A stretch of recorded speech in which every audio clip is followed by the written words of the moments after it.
Maryam atau Bunda Maria dalam naskah Nag Hammadi dan teks kuno lainnya.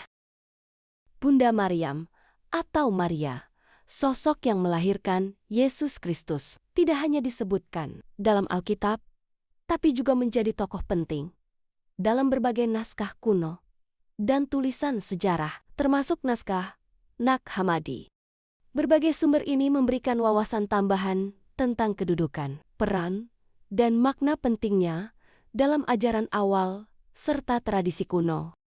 Pemaparan dalam naskah Nag Hammadi. Naskah Nag Hammadi yang ditemukan pada tahun 1945 berisi beberapa teks yang membahas tentang Maryam dengan cara yang mendalam dan kadang berbeda dari gambaran dalam Alkitab resmi.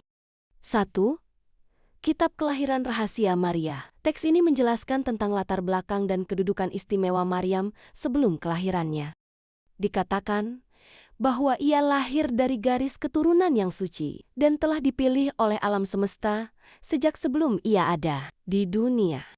Ia adalah wadah yang dipersiapkan oleh cinta ilahi untuk membawa cahaya ke dunia. Demikian bunyinya. Teks ini juga menyatakan bahwa Maria memiliki kesadaran ilahi yang tinggi dan telah mengetahui tugasnya sejak muda. 2. Dialog Yesus dengan Maria di masa mudanya. Dalam naskah ini diceritakan bahwa sejak Yesus masih kecil, Maryam sering berkomunikasi dengannya tentang hal-hal ilahi. Ia bukan hanya sebagai ibu yang merawat, tapi juga sebagai teman bicara yang memahami pesan ilahi yang dibawa oleh anaknya. Dikatakan, ia melihat dalam mata Yesus bahwa dia bukan hanya anaknya, melainkan cinta ilahi yang datang ke dunia, dan ia dengan sukarela menerima peran sebagai pembawanya. 3.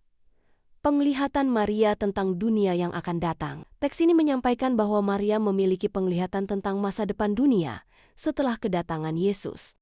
Ia melihat bahwa kasih yang dibawa anaknya akan menyebar ke seluruh dunia, dan dirinya akan dikenang sebagai simbol kesucian dan pengorbanan yang penuh cinta. Ia juga dipercaya telah berkata, "Aku tidak lebih dari seorang hamba yang taat, tapi aku bersyukur karena dipercaya untuk menjadi bagian dari rencana ilahi yang mulia." 4. Kitab Perjanjian Rahasia Yesus. Dalam bagian tertentu disebutkan bahwa Maryam adalah salah satu dari sedikit orang yang benar-benar memahami keilahian Yesus, bahkan sebelum dia mulai mengajar. Ia tahu bahwa anaknya adalah firman Allah yang telah ada sejak awal, dan bahwa ia datang untuk menyelamatkan dunia dari kegelapan. Bersambung. Selanjutnya adalah pemaparan dalam teks kuno lainnya. Selain naskah Nag Hammadi, berbagai teks kuno dari berbagai tradisi juga membahas tentang Maryam. Nanti kita bahas.